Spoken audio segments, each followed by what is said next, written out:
Hi friends. Hi friends. இன்றைக்கி ஆக்சுவலாக நம்ம இந்த வீடியோவில் என்ன பார்க்க போகிறோன்னா ஹோம்மேட் பன்னீர் தான் பார்க்க போகிறோம். நம்மளோட சப்ஸ்கிரைபர் ஒருத்தர் வந்துட்டு அவர் பேர் வந்து பார்த்திங்கன்னா சுனில்குமார். அவர் கேட்டிருக்காங்க, அக்கா எப்படி ஹோம்மேட் பன்னீர் பண்ணணும் அப்படின்னு சொல்லிட்டு கேட்டிருக்காங்க. ஸோ எனக்கு வந்த ஃபர்ஸ்ட் கமெண்ட். ஸோ அவருக்காக இந்த வீடியோ. இந்த வீடியோவில் ஹோம்மேட் பன்னீர் பண்ணுறது எப்படின்னு பார்க்கலாம். ஓகேவா? இன்றைக்கி என்னம்மா பார்க்க போகிறோம்? சரி, பன்னீர் பண்ண என்னெல்லாம் வேணும்? Milk. ஓகே, அப்புறம் Lemon. ஓகே. மாமிக்கா தான் இன்றைக்கி வந்து ப்ரிப்பேர் பண்ண போகிறாங்க. ஹோம்மேட் பண்ணுறதுக்கு நமக்கு 2 பொருள் தான் வேணும். ஒன்று மில்க், அப்புறம் Lemon. வீடியோக்குள்ளே போகலாமா? வாங்க சொல்லு. வாங்க. வீடியோக்குள்ளே போகலாம். வீட்டுக்கு போலாம். பன்னீர் ப்ரிப்பேர் பண்ணுறது எப்படின்னு பார்க்கலாமா? வாங்க. அமுச்சிட்டு பால் கட் பண்ணி ஊத்துக்குறாங்க. சூப்பர். இப்போ பாத்திரம் ஹீட் ஆனதுக்கப்புறம் நம்ம பாத்திரத்தில் பால் சேர்த்துக்கலாம். நான் வந்து இன்றைக்கி 1/2 லிட்டர் பால் எடுத்திருக்கேன். இதில் மேக்ஸிமம் நமக்கு 50 grams to 100 grams ஆஃப் பன்னீர் கிடைக்கும். ஸோ ஃப்ளேம் வந்து சிம்லேயே வச்சுட்டு நம்ம வெயிட் பண்ணலாம். மாமி, ஃப்ளேம் வந்து சிம்லேயே இருக்கணும்லடா. அதுக்கப்புறம் நம்ம என்ன பண்ணணும்? லெமன் புளிக்கணும். இப்போ வந்து நம்ம என்ன பண்ண போகிறோம்? லெமன் புளிய போகிறோம். இப்போ லெமன் புளிச்சிட்டு நம்ம என்ன பண்ணுறோமா, அது மிக்ஸ் பண்ண போகிறோம். மிக்ஸ் பண்ணிட்டு உப்புலாம் போடுற மாதிரி. சொல்லுங்கள்.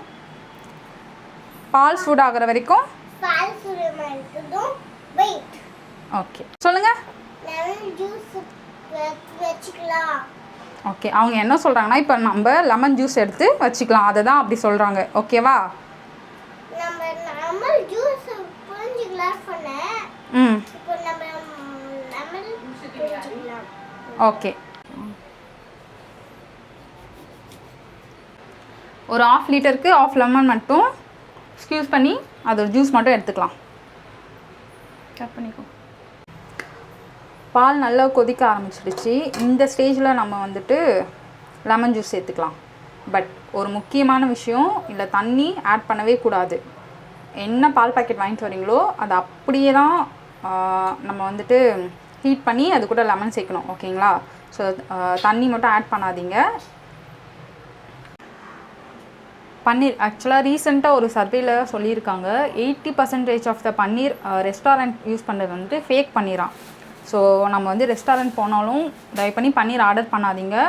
மோஸ்ட்லி வீட்லேயே செஞ்சு சாப்பிட ட்ரை பண்ணுங்கள். ஓகேவா?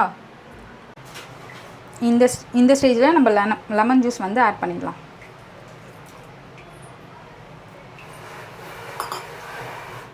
ஃப்ளேம் சிம்லேயே இருக்கட்டும்.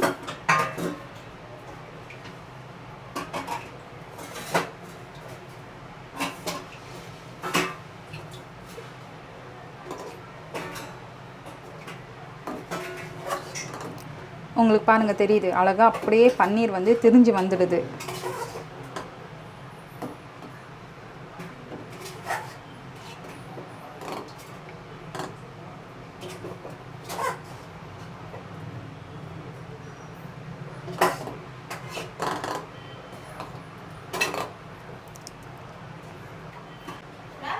இப்போ பார்த்திங்கன்னா பன்னீரும் அந்த மில்கில் அந்த தண்ணியும் வந்துட்டு தனித்தனியாக வந்தாச்சு.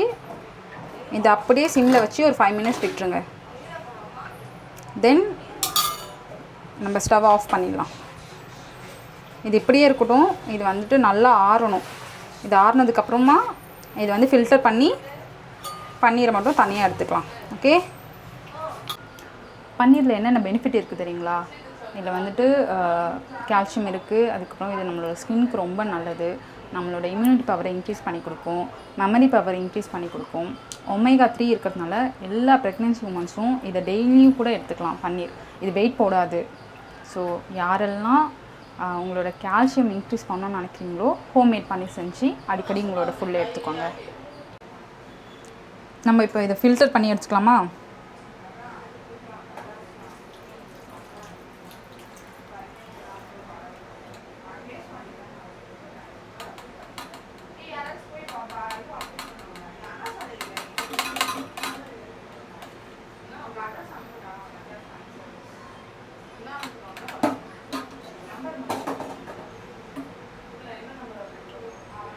நான் ஏன் இந்த தண்ணியை தனியாக எடுத்திருக்கேன்னா, நீங்கள் வந்து இப்போது பன்னீர் கிரேவி பண்ணுறீங்கன்னா இந்த தண்ணியை யூஸ் பண்ணிக்கோங்க. இந்த தண்ணியில் வந்துட்டு அவ்வளோ சத்துக்கள் இருக்குது. ஸோ இந்த தண்ணியை வந்து வேஸ்ட் பண்ணாதீங்க.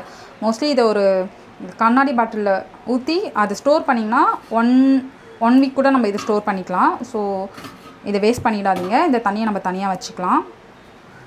இப்போ வந்து நம்ம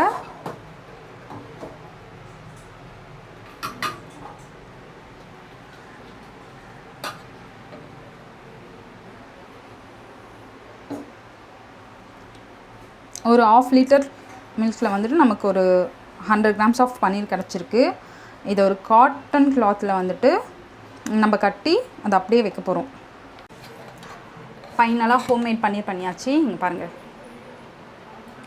இப்போ என்ன பண்ண போகிறோன்னா, இதில் வந்து இன்னும் கொஞ்சம் என்ன தான் நம்ம ஃபில்டர் பண்ணாலும் இல்லை இன்னும் கொஞ்சம் தண்ணி இருக்கும் இல்லையா, ஸோ அதை ஃபில்டர் பண்ணுறதுக்காக ஒரு காட்டனில் நல்ல ஒரு ஒயிட் கிளாத் இல்லை உங்கள்கிட்ட என்ன காட்டன் கிளாத் இருக்கோ அந்த காட்டன் கிளாத் எடுத்து இதில் அந்த பன்னீரை வந்துட்டு போட்டு நல்லா தண்ணியை வந்து ஸ்க்யூஸ் பண்ணி கட்டி வச்சுடுங்க.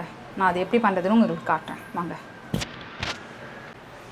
இந்த ஒயிட் கிளாத்தில் வந்துட்டு நம்ம எடுத்த பன்னீரை போட்டு, இப்போ நீங்கள் ரசமலாய் அப்படி பண்ண போகிறீங்கன்னா இந்த கிளாத்தை வந்துட்டு இப்படியே கட்டி தொங்க விட்டுறணும். ஏன்னா அப்போ தான் வந்துட்டு அந்த உதிரியே வரும். ஸோ உங்களுக்கு பால்ஸ் பண்ணுறதுக்கு ஈஸியாக இருக்கும். இல்லை நீங்கள் வந்துட்டு பன்னீர் டிக்கா அந்த மாதிரி எதாச்சும் பண்ண போகிறீங்கன்னா இதை நல்லா இறுக்கமாக இந்த மாதிரி எக்ஸ்ட்ராவாக இருக்க அந்த தண்ணியெல்லாம் ஸ்க்யூஸ் பண்ணி எடுத்துருங்க.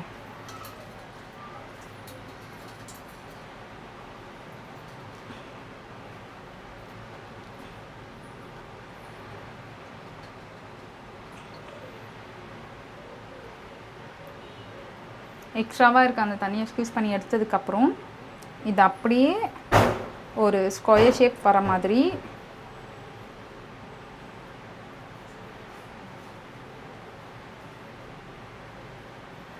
அதுவே செட் ஆகிடும். ஆக்சுவலாக ஸ்கொயர் ஷேப் வர மாதிரி பண்ணிவிட்டு ஒரு பாத்திரத்தில் வச்சு அதுக்கு மேலே ஏதாச்சும் ஒரு வெயிட்டான பொருளை வச்சுருங்க. 2 ஹவர்ஸ்க்கு அப்புறம் நம்ம எடுத்து பார்க்கலாம். அவ்வளோதாங்க. இந்த மாதிரி ஸ்கொயர் ஷேப்பில் வந்துட்டு நம்ம ஒரு காட்டன் கிளாத்தில் கட்டி ஒரு கண்டெய்னரில் போட்டு அப்படியே ஃப்ரீசரில் வந்து ஃப்ரீஸ் பண்ணி வச்சுக்கோங்க. இதை நீங்கள் 1 வீக் வரைக்கும் ஃப்ரீஸ் பண்ணி வச்சுக்கலாம். அது வரைக்கும் நல்லாயிருக்கும். மோர் தென் 1 வீக் நல்லா இருக்காது. ஸோ அவ்வளோதான். Mister Sunil Kumar, thank you for commenting my video. இந்த வீடியோ உங்களுக்காக தான். ஹோப் இந்த வீடியோ உங்களுக்கு யூஸ்ஃபுல்லாக இருக்கும்னு நம்புகிறேன். செஞ்சு பார்த்துட்டு எப்படி இருக்குன்னு கமெண்ட் பண்ணுங்கள். ஓகே, உங்களை நான் நெக்ஸ்ட் வீடியோவில் பார்க்குறேன். பாய்.